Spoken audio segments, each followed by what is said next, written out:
À la question « Est-ce que nos proches peuvent nous donner des signes ou nous contacter à travers nos appareils électroniques ?» La réponse est oui, parce que je l'ai vécu trop de fois. Mais il y a une fois qui m'a particulièrement marqué, la personne a écrit quelque chose sur mon téléphone littéralement. Je vous explique. On est dans la nuit du 1er au 2 décembre 2020 et j'ai cette habitude de mettre une petite bougie pour mes proches quand c'est leur anniversaire. Le 1er décembre, c'était l'anniversaire de naissance, du moins, de ma mère. Ma mère qui est partie en 2004 et qu'on a enterré un 1er décembre d'ailleurs. Elle avait pile 60 ans. Donc là, on est le 2 décembre 2020 et je me dis, je vais mettre une petite bougie. Et je me pose la question, mais je la verbalise même pas, juste je me pose la question, est-ce que je dois mettre son nom dessus ? Est-ce que je dois marquer Liliane et puis son nom de femme mariée ? Est-ce que je dois mettre son nom de jeune fille ? Voilà, je me pose la question comme ça passe dans ma tête. Et puis au final, j'ai dû mettre Liliane et basta.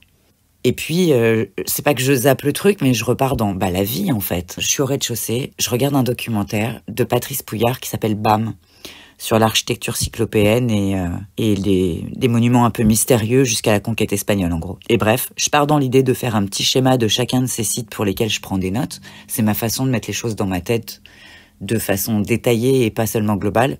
Souvent, je griffonne, je note 2-3 conneries et je fais un petit dessin. Enfin, j'ai des tas de carnets comme ça qui servent strictement à rien parce qu'il est rare que j'aille foutre le nez dedans. Toutefois, je me dis, je vais faire un petit macaron avec un petit dessin de chacun des sites avant de prendre des notes. Comme ça, même si je regarde vite fait le carnet, je sais quelle note correspond à quoi. Enfin bref, une question pratique simplement. Et je me dis, faut que je monte dans mon bureau pour aller chercher papier, crayon, un petit carnet, machin, une gomme, voilà, de quoi dessiner, un stylo, etc. Et je me dis, je vais faire une recherche Google pour avoir sur mon téléphone un schéma, enfin une photo du site en question pour faire un petit schéma. Et donc je dis OK Google, Puma Punku. Et généralement Google parle, il fait blablabla, blablabla. Et donc je reviens sur mes pas, j'appuie sur rechercher, histoire de lui fermer sa gueule en gros, hein, voilà.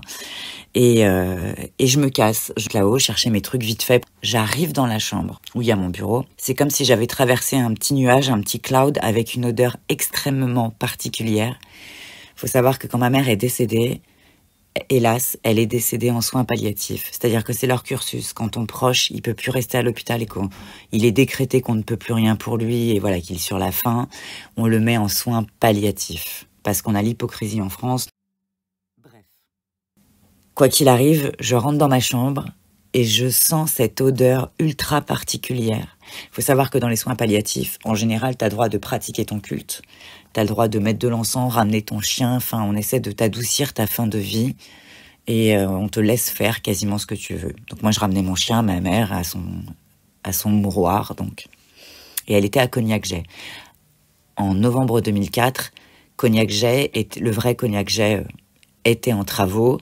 Et ils étaient à un autre endroit dans Paris, je crois de mémoire le 14e, un espèce de monstre de bâtiment qui était très vieux, qui en soi déjà avait une odeur, mais les soins palliatifs, ça a vraiment une odeur particulière entre les encens, les escarres, les couches sales, les larmes, ça sent la mort, quoi, hein, tu peux pas le dire autrement, ça sent la mort. Tous les jours, j'y allais après le boulot, et à chaque fois, voilà, ça me prenait au nerf vagal. Émotionnellement, c'était très violent. Et donc, je rentre dans la chambre, et je peux pas faire autrement qu'être saisie par cette odeur. Il y a mon mari qui dort, et je me dis, mais comment il peut pas la sentir ?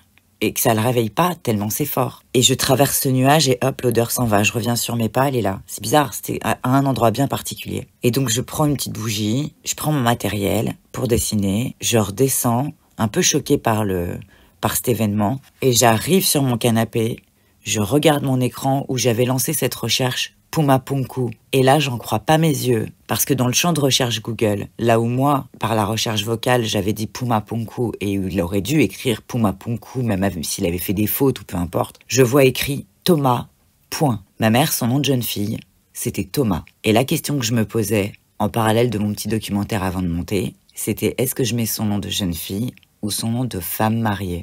Donc la réponse, c'était que c'était son nom de jeune fille, point. Parce que phonétiquement parlant, Thomas, c'est quand même très très loin de Puma Punku. Et puis j'ai pas dit point. Donc, j'ai repris la bougie. Et après Liliane, j'ai gravé Thomas et point.